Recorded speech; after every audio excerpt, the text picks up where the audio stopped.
Hello, good evening. Welcome to the Riverside Fire Information Update. My name is Michelle Fiddler. I am a Public Information Officer with the Southwest Area Incident Management Team. Tonight we have a brief update for you with several members of our incident management team and cooperators from the county to give you an update on the current fire situation. We will be referencing information available on INCIWeb, our fire information website. That is the best one-stop shopping source for our current fire information, maps, photos, and links to all of our partner resources. If we don't get to your question tonight, we will be monitoring those, but you're welcome to give us a call.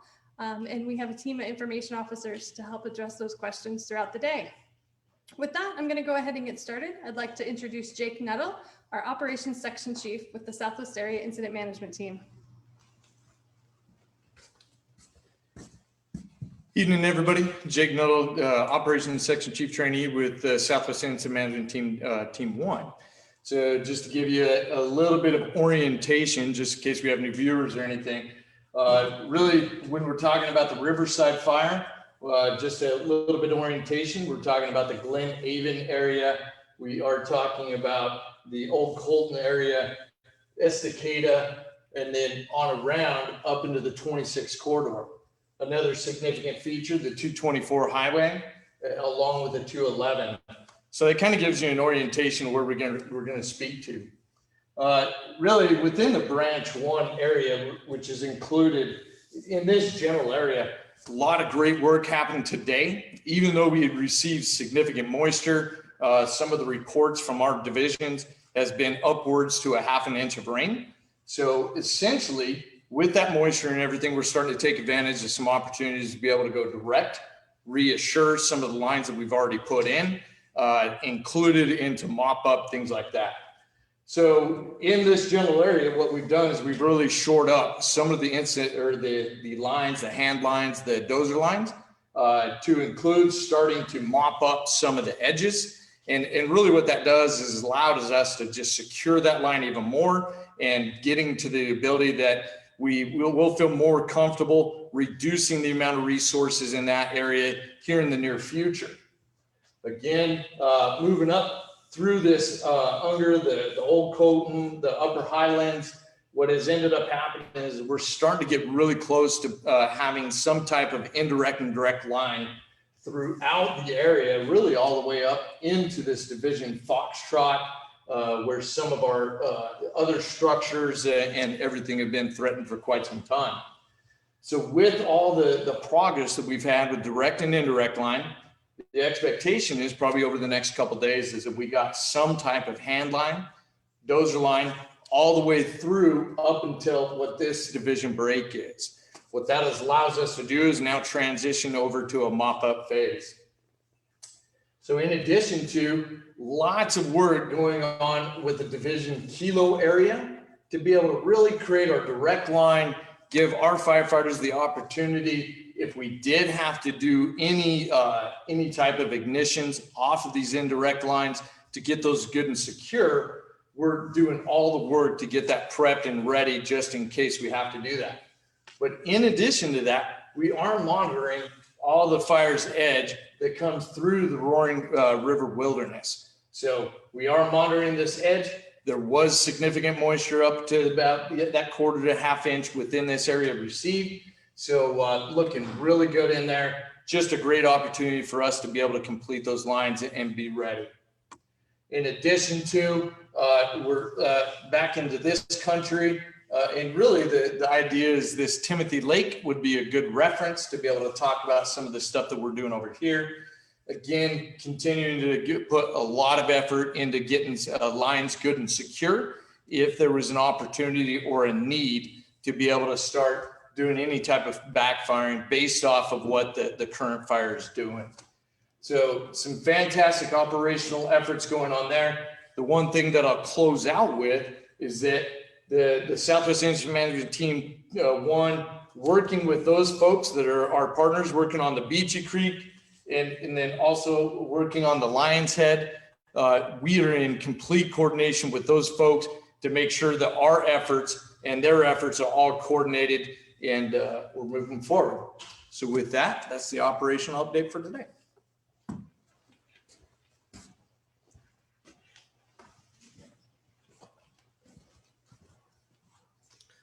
Hi there, my name is Christian Cassell, Incident Meteorologist for the Riverside Fire.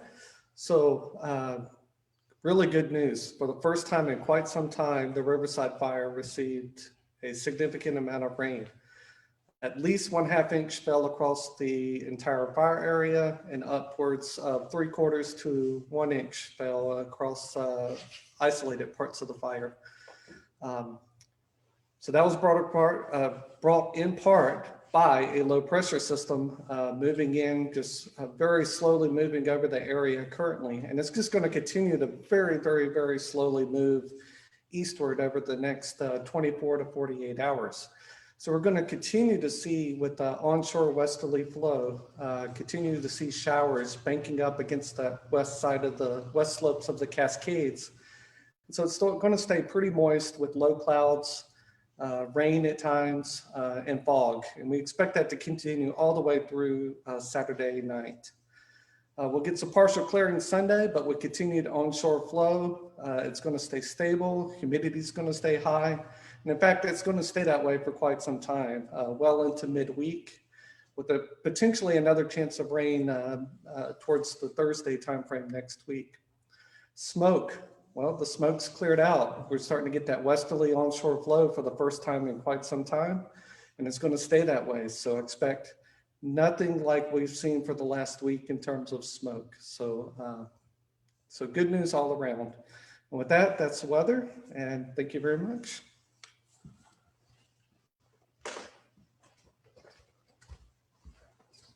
Good evening. My name is Stuart Turner. I'm the fire behavior analyst for the team. As the fire behavior analyst, what I do for the team is I predict what the fire is going to do, how big it's going to get, where it's going to go, and how fast it's going to get there.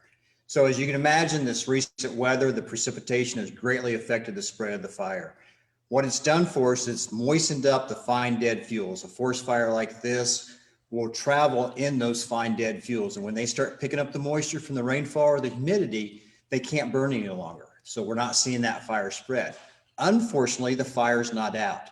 What holds the fire through these precipitation events are the logs, the stump holes, those larger fuels, the bigger chunks of wood out there and the deep duff. That holds the fire through the precipitation events. So when things start drying out, those become alive again, and we start to see the fire become active. So we still have fire out there in the landscape. There's still potential. And as you heard from operations, the crews are out there working that perimeter line, looking for those larger fuels that are on fire and putting those out. And that's going to be the ongoing process to extinguishing this fire.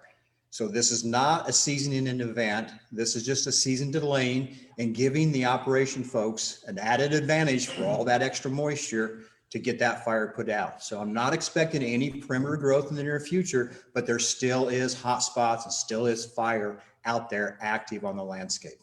Thank you.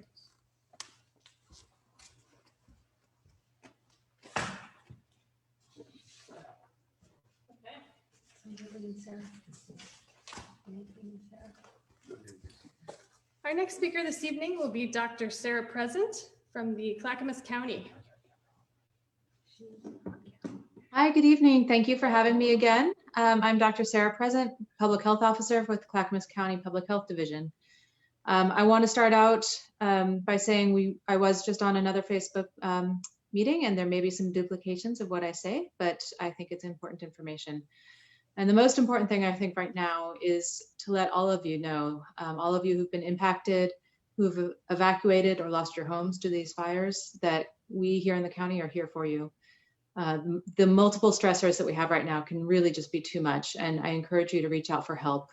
If you need mental health support, please don't hesitate to call the county's 24/7 crisis and support line at 503-655-8585, and we have trained professionals to help you. We're all doing the best we can with the information we have to stay safe and healthy during these times. I want to talk a little bit about the air quality, a little bit about COVID spread, and a little bit about water at this point as the public health concerns. So thank goodness the air quality is much improved than it has been. I appreciate the meteorologist's report. We do anticipate it will keep getting better, but it is fluctuating, and the rain doesn't bring all of the particulate matter out of the air. So I encourage you to keep an eye on the air quality index, and I recommend airnow.gov. And if you're still in the unhealthy for sensitive population range or unhealthy range, limit your activities outdoors, especially if you are in that sensitive population, which would be people with underlying lung or heart disease, older adults, and children. And we ask that you don't air out your home from the smoke until your air quality index is in the moderate to good range, which is yellow or green on the maps. As the air is getting better, we are all going to want to get outside and move around and learn more about what's happened to our homes, go back to places we've evacuated from. There's going to be a lot of interactions with new people that we anticipate. Please remember, COVID-19 is still spreading in our communities, and now is a really important time to maintain those basic prevention techniques, such as wearing your cloth facial covering when you're outside your home, washing your hands frequently and don't touch your face. If you can't wash your hands with soap and water, use hand sanitizer and carry that with you, and limit your exposures to new people. Keeping these control measures in mind, even in this stressful time, will help us decrease the spread and help us reopen our economies and our schools, and help in our resilience to manage all of the devastation that we've had in the county and the region. Finally, there are still some boil water notices. These are for small water districts primarily.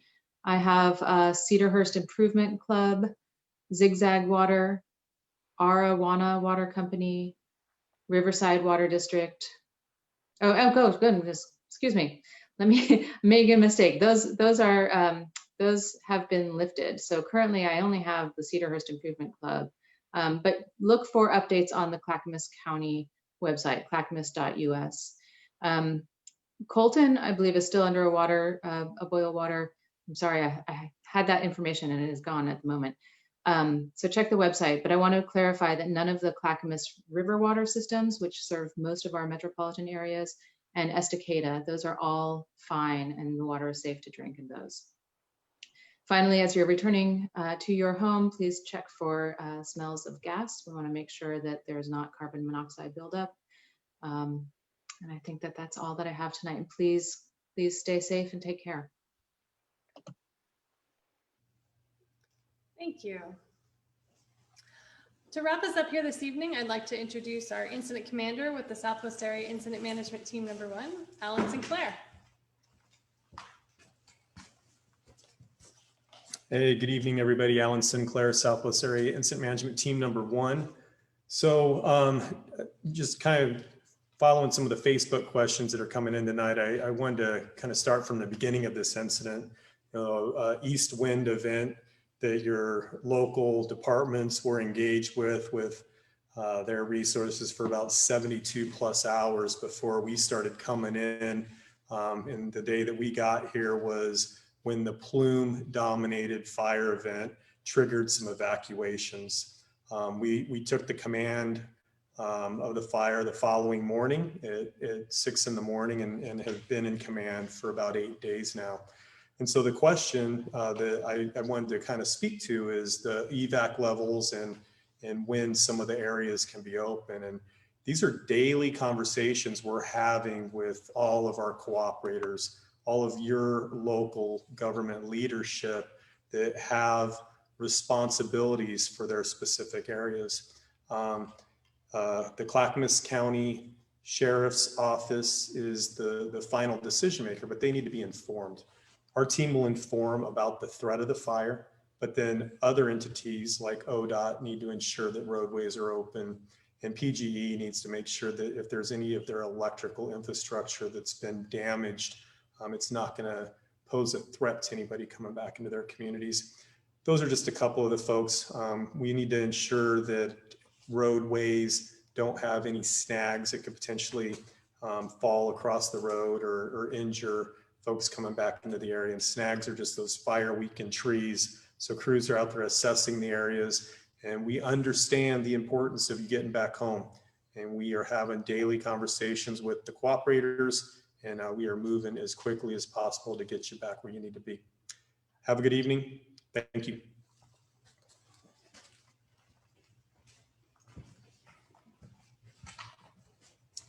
Thanks, Alan. We had a few questions about the status of some of the spot fires that had been discussed earlier near the communities, as well as questions about aviation resources. So we'll have Jake Nettle come back up to address those. Hello. So we'll start with the aviation assets. So we still have the availability in pocket. We have 2 Type 1 helicopters. So those are the bigger helicopters that deliver a lot more water than some of our smaller helicopters. So over the last few days, we haven't had the opportunity because of visibility for our pilots and for our employees that would be in those aviation assets. Over the next few days, we are seeing the opportunity to be able to have some blue skies. So the visibility has greatly increased. So now there can be some opportunity to be able to utilize some of those aviation assets really through a lot of the fire area, especially focused down into this southern area, western area, and northern area. That's really where we're going to be focused on with a lot of our assets, not only on the ground, but also our assets in the aviation world. The one thing I want to emphasize is that anytime we try to use aviation assets, we always have boots on the ground. We always call it boots on the ground. So people actually implementing action within the fire's edge to be able to take advantage of the water that's being delivered from the aviation assets. The other side of it is air tanker use. That was one of the other questions, to be able to deliver retardant. The opportunity is there if we did have any flare-ups or anything that we could order up that asset to be able to improve our opportunity to be able to contain wherever that flare-up happens. So the availability is there, absolutely. We just got to have a realization that we are competing with other incidents when it comes to those resources, and there's a prioritization effort, and obviously with the communities that we have and the prioritization of our fire, we are one of those higher likelihood areas that we would get those assets. As far as the spot fires go, really, we've had a lot of great significant accomplishments on some of these fires. Specifically, this incident up here, this spot fire up here, these 2 spot fires down within the Division Charlie area. So the crews have been able to absolutely get all the way around those spot fires, and we're going to continue to mop those up. Right now, we're every bit of 20 to 30 feet in, mopped up from the hand line to the interior. So those are starting to look really good. And so the more containment we're able to get on, it's just the more confidence that we have that it'll hold with minimal to no assets actually watching over those areas. So in addition to, in this corridor, Division Foxtrot, that comes down into this division break right here, continued efforts. We've had boots on the ground for every inch of this area. Obviously, we still got some hot spots along the edges. So we're going to continue to mop up and just get a little bit more edge cleaned up. That way we give ourselves a better opportunity to be able to get to that same standpoint where we can put this in more of a monitor status. We have that comfort level where we can start shifting our resources to other areas that are needed. So that's really where we're at with the spot fires. And I wanted to just clarify one thing when I talk about direct line and indirect line. So great examples, we got great examples throughout the incident. Direct line is any type of line that's really put right along the fire's edge. So that would be direct line. Our firefighters through risk management process, we have the ability to get right on the fire's edge. We put those hand lines, those dozer lines right against that. So we remove all the fuels and then we can start that work right away to be able to start that mop up process. Indirect line is any type of line. This currently is our, the heavy equipment line. These are our road systems that we're improving with some of our equipment. You can see that there's fuels in between our hand line and the actual fire's edge. So we call this indirect line. This would be any type of vegetation that we would have to take care of from that standpoint. So indirect is just off the fire's edge. Direct line is right on the fire's edge is a good way to explain it. So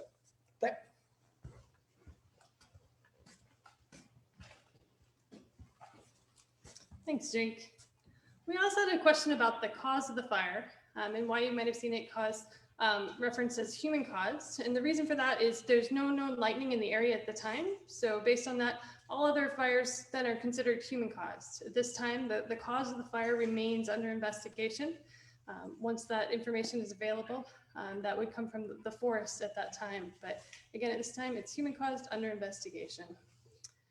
I think we've addressed most of the questions here. If we did not get to your particular question, please feel free to give us a call.